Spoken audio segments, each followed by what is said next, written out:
গণেশ পুজো, আমাকে গণেশ সাজিয়ে দাও না। আর্যর ইচ্ছেতে আজকে গণেশ বানাবো। তো তার আগে নিয়ে নিলাম একটা টিফিন বক্স, দিয়ে সেটাকে ভালো করে গোল করে নিলাম।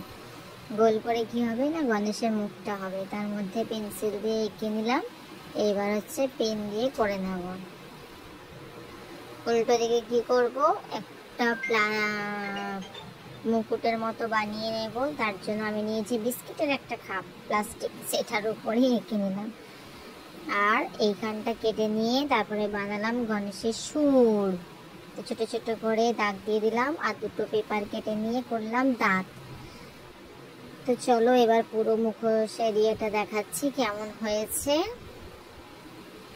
একটু পেন দিয়ে মার্কার দিয়ে কালার করে নিলাম। এবার তৈরি হয়ে গেল আমাদের গণেশ।